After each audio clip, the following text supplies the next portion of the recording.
el día de ayer. Vamos a abrir cáncer de pulmón y vamos a ver ahorita enseguidita lo que es el cáncer de pulmón.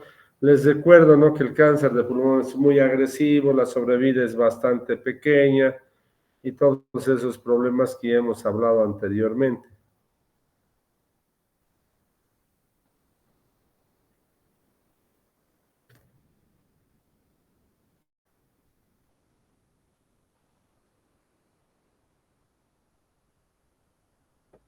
Ahorita.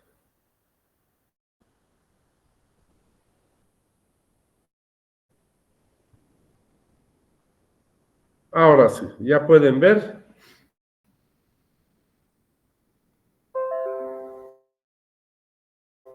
Sí, doctor. Muy bien.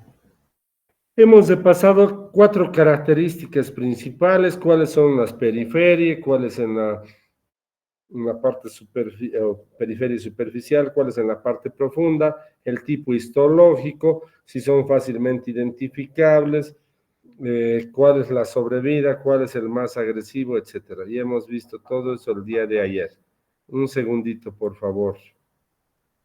A ver, hemos visto el adenocarcinoma, el más frecuente, luego le seguía el broncoalveolar, luego le sale el epidermoide, el de células grandes y finalmente el de células pequeñas, que es este de aquí. El de células pequeñas es el segundo, es un cáncer muy agresivo y pues se lo tiene solamente como información en el tratamiento, porque luego son identificados y pues realmente tienen un avance muy rápido, una neoplasia que metastasiza muy rápido, por lo tanto se hacen procedimientos paliativos si es que alcanza la quimio y la radioterapia.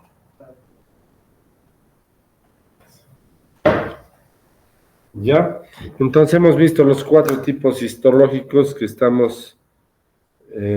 hemos mostrado y ya les he explicado, por favor, y eso es lo fundamental que tenemos que ver en lo que significa el tratamiento. Bueno, entonces, ahora hemos visto dónde metastatizan ¿han visto? Metastatizan extensión directa, pared torácica, pleura, ¿no ve? Pericardio, diafragma, vasos pulmonares, caras superiores, recusentes, esófago, etc. Hay diseminación linfática, los ganglios ciliares, mediastínicos y también por vía hematógena, que hemos visto en los huesos, sobre todo suprarrenales, hígado, riñón, con lo que hemos visto. Bueno, aquí están las manifestaciones clínicas. Esto es bonito, importante. ¿Cuáles son los síntomas que se tienen en una patología de esta característica? ¿Cuáles son los síntomas? Los primeros son los comunes: tos, fundamentalmente, y una hemóptisis. Aunque en nuestro medio, el hablar de hemóptisis es casi sinónimo de ¿qué? De tuberculosis, ¿no ve? Entonces es lo que sucede. Luego puede haber neumonías, puede haber disneas, sibilancias. En la parte clínica el paciente les menciona eso, ¿no? Entonces, eso es lo que fundamentalmente les puedo decir. Luego comienza a aparecer el dolor, luego zonquera, y ya va a producir compresiones de los grandes vasos con edema de extremidades y de la parte superior de la cabeza. Entonces, ¿qué vamos a decir? El tos es el primero, ¿no? El segundo puede ser la hemóptisis, luego aparece sibilancias, disneas, neumonía, dolor, que obviamente es una característica del cáncer, luego zonquera y lo que significa el edema de extremidades o superiores, o el edema de lo que significa la parte superior de la cabeza y del cuello, ¿no? Bueno, esa es la sintomatología que se tiene de acuerdo a lo que al avance, ¿no? ¿Cómo se hace la detección de un cáncer? Lo primero siempre y lo más fácil es la radiografía.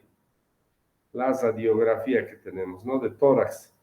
Eso es lo principal, rayos X de tórax PA, ¿no? Luego el citológico del esputo, ¿no ve que veíamos en los que son a nivel bronquial, se pueden diagnosticar en el esputo, ¿no? Broncoscopía, PAF, aspiración con aguja fina, es muy poco frecuente. ¿Por qué? porque ahí se puede producir que el neumotórax, ¿no? Tomografía y resonancia magnética. Hay una cosa importante de hablar. Estos tumores que son muy agresivos generalmente se presentan en estadios avanzados, ¿no? Y esa es la verdad.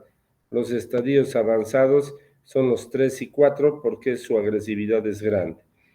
Vamos a ver aquí los estadios, el TNM, que se clasifica de acuerdo a lo que significa los tumores, ¿no? Menor o igual a 3 centímetros, más de 3 y menor a lo que significa 5 centímetros. Luego tenemos el de 7 centímetros y luego el tumor 3 que ya invade diferentes estructuras, ¿no? Y los nódulos que ya conocemos en la parte de oncología.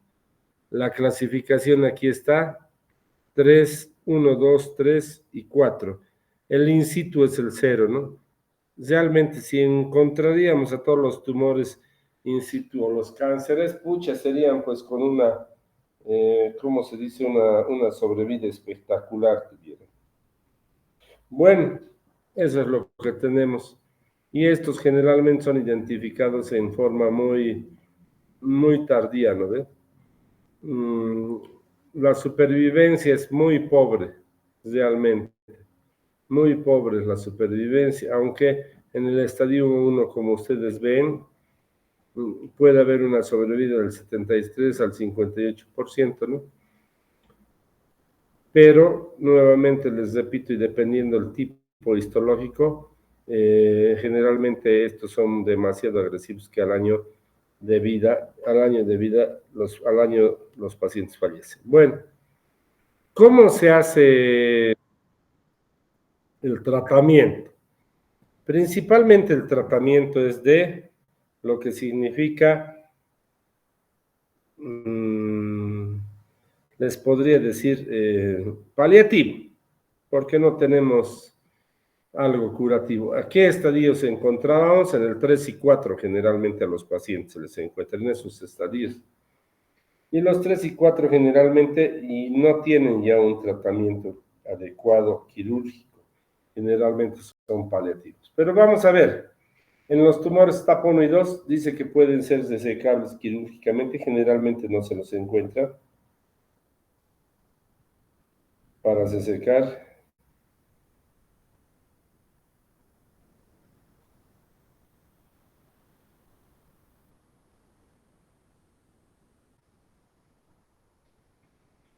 Pero están restringidos solamente a la parte interior del pulmón, como han visto tumores muy pequeños, ¿no? La etapa 3 y 4, que son los que generalmente se encuentran, ya tienen afecciones metastásicas, por lo tanto, no se hace cirugía, sino solo paliación en los dos. El libro es un poco más, más bueno, diríamos, que en la etapa 3A puede considerarse lo que significa la extirpación quirúrgica. Eso es lo que menciono. En el 3B y 4 generalmente solo es paliativo. Entonces, son las características de acuerdo al estadio. El diagnóstico, como decíamos, el más básico es rayos X de tórax, que es lo que vamos a ver fundamentalmente, y ya obviamente cuando la patología está avanzada, ¿no?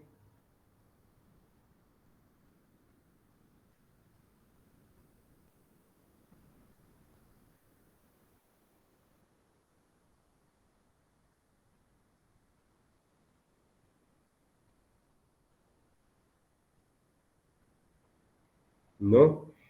Cuando ya está avanzada la patología. Bueno, entonces tenemos que ver la localización, el tamaño, adenopatía si se puede ver, si hay desmanes, hoy hay compromiso óseo. Generalmente en la de tórax no se aprecia mucho el compromiso óseo, pero vamos a poner radiografías que puedan ser vistas, ¿no?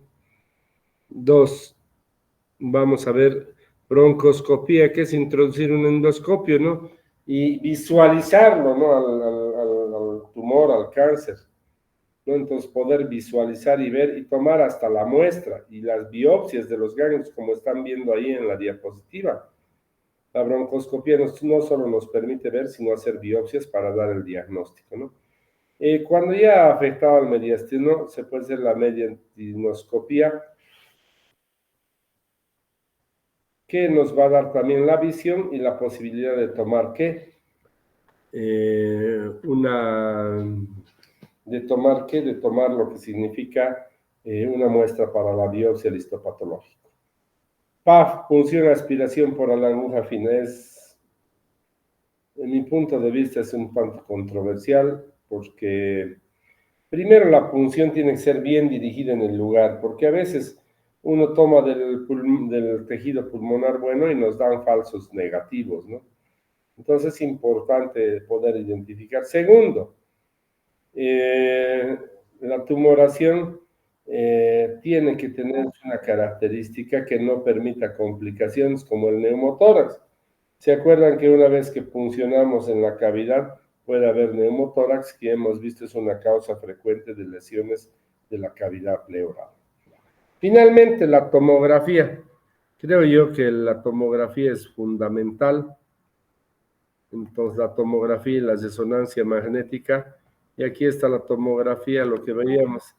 Yo creo que es la más factible. Y ahí están viendo la lesión tumoral tan grande, ¿no ves? De 4 centímetros aproximadamente. Esa es la tomografía que nos ayudaría muchísimo a encontrar. La resonancia, yo les diría que más que todo se realiza cuando hay compromiso sospechoso de algunas estructuras importantes como la cava, aorta, que pueden producir alguna lesión si en caso queramos hacer algún procedimiento invasivo. Tratamiento. En el estadio 1 y 2 hemos visto que podría hacerse la resección según el libro nuevamente, ¿no? Pero generalmente estos ya vienen en estadios 3 y 4. Se puede hacer la quimioterapia para disminuir la metástasis y la radioterapia para tener un control local. Pese al tratamiento de los dos, la satisfacción y la evolución y pronóstico no es bueno. Nuevamente tenemos estos pacientes con características muy agresivas del tumor, pero además de las características agresivas del tumor, tenemos también que estos pacientes son diagnosticados en forma tardía, no en forma temprana. Bueno, la etapa clínica es fundamental para eso, ¿no? Criterios de desecabilidad, ¿cuándo no se deseca? Cuando hay una lesión del nervio laringeo decurrente, la cava superior, como les decía, la arteria pulmonar, cuando haya invasión ganglionar, cuando haya afección al pericardio, cuando haya afección al nervio frénico, esas son fundamentales en lo que nosotros podemos hacer. También cuando existen metástasis a diferentes órganos, ¿no? Entonces eso es fundamental para poder ver.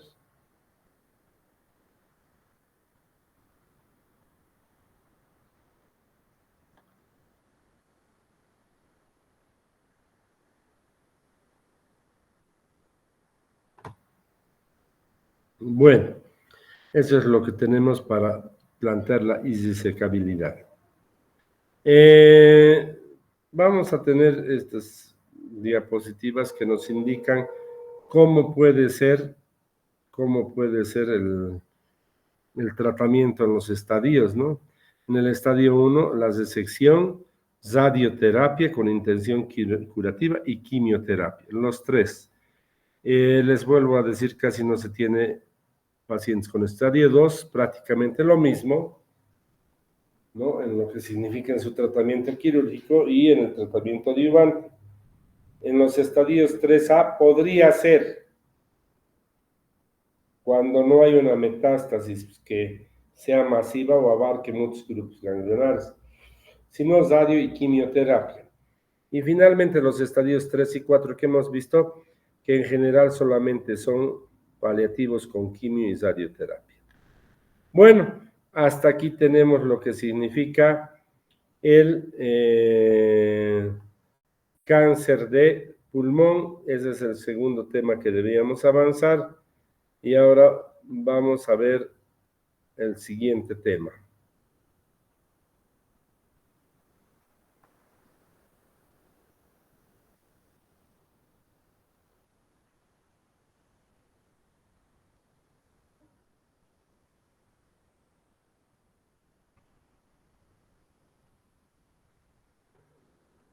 ¿Están pudiendo ver? Jóvenes, Soto, usted que era el único que me atendía, ¿está pudiendo ver o no? No, aún no, doctor. Y ahorita vamos a ver. Con eso terminamos cáncer de pulmón. No sé si tienen alguna pregunta. A ver, díganme si tiene alguien alguna inquietud o pregunta. Podemos resolver esto.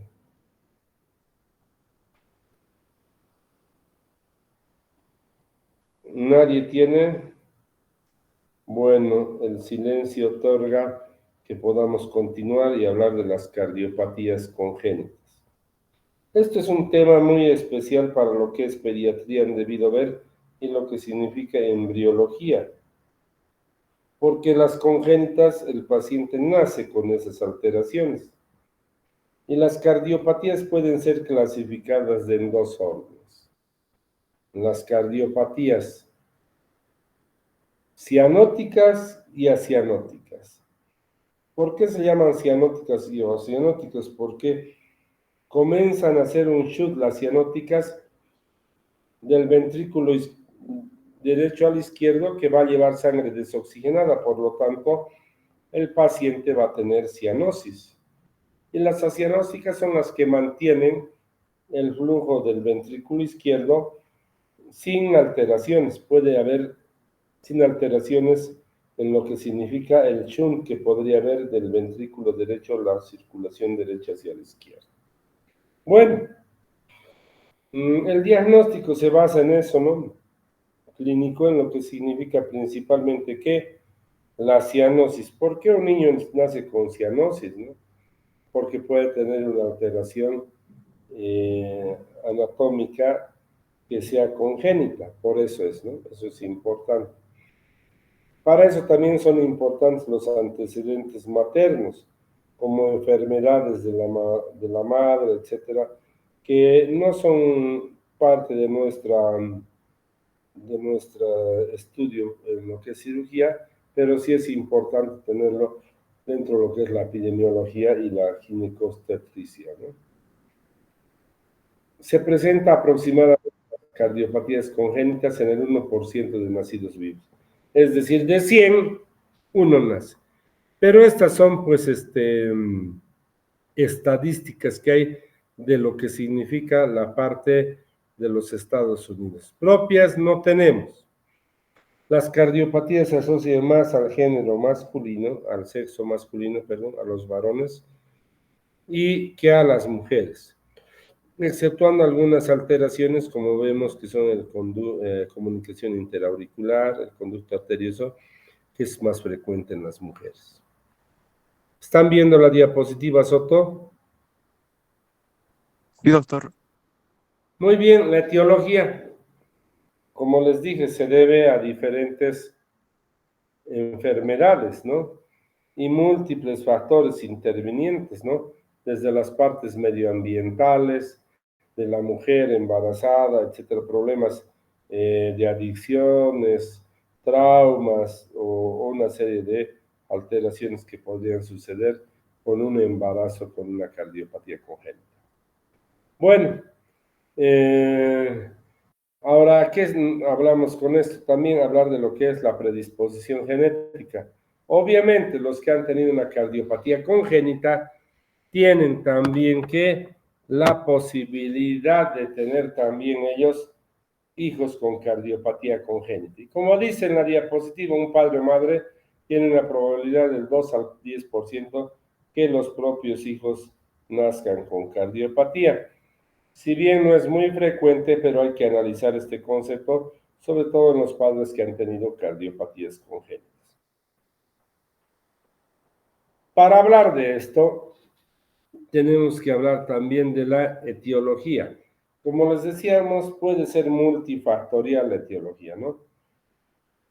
Hay factores de exposición al alcohol, drogas y algunos fármacos, exposición a infecciones virales de la madre en los primeros trimestres de gestación, la rubiola es importante, exposición a algunas enfermedades maternas, diabetes, lupus o toxoplasmosis. También puede asociarse a otros complejos síndromes genéticos como son el síndrome de Down, trisomía 21, síndrome de Turner y el síndrome de Marfan. Esas son las alteraciones congénitas que pueden estar asociadas a las cardiopatías. El diagnóstico se realiza por clínica y por exámenes complementarios. Por ejemplo, vamos a tener la pulsoximetría para ver cuánto es la saturación de oxígeno. También vamos a tener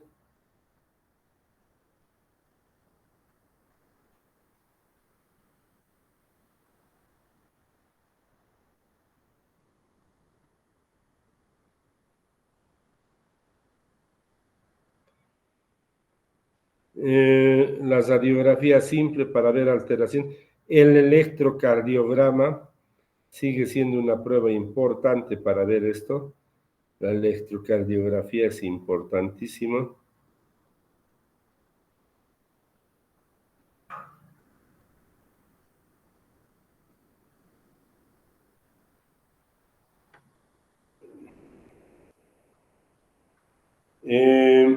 La ecocardiografía. Para mí la ecocardiografía en la actualidad es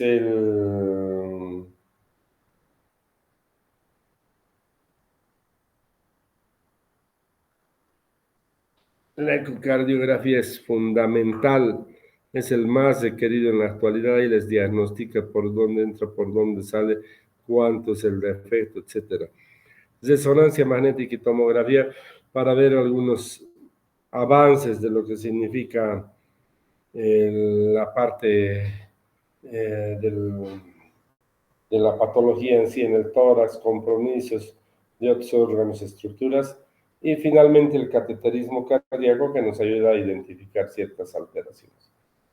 La más básica debería ser el electrocardiograma, la prueba, pero el más requerido, el mejor, el que nos da mejores indicios, es el ecocardiograma. El ecocardiograma que ahora se hace en todos, ¿no?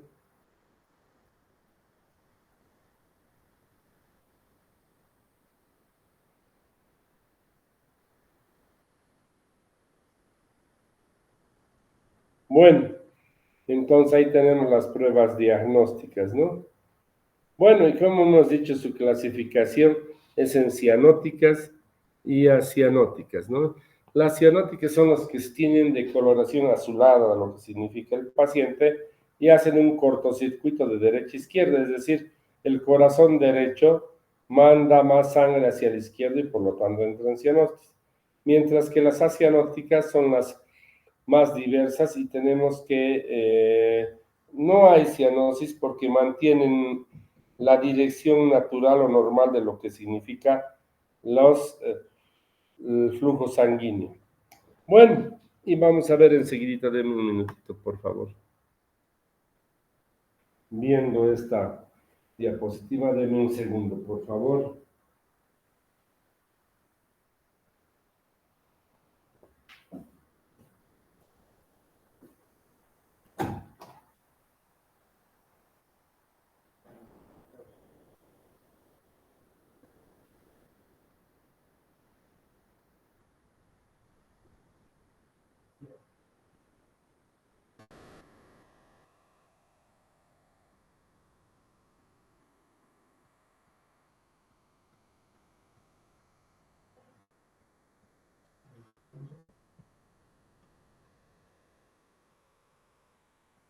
Un segundito, por favor.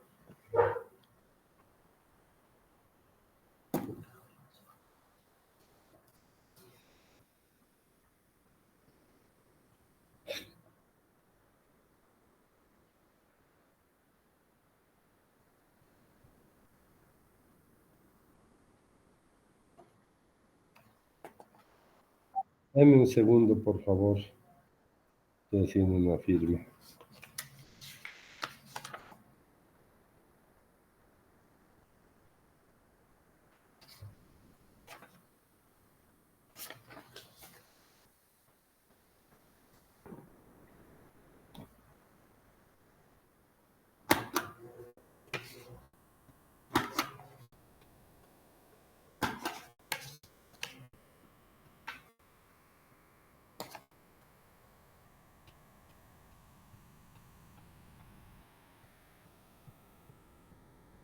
Bueno, continuamos.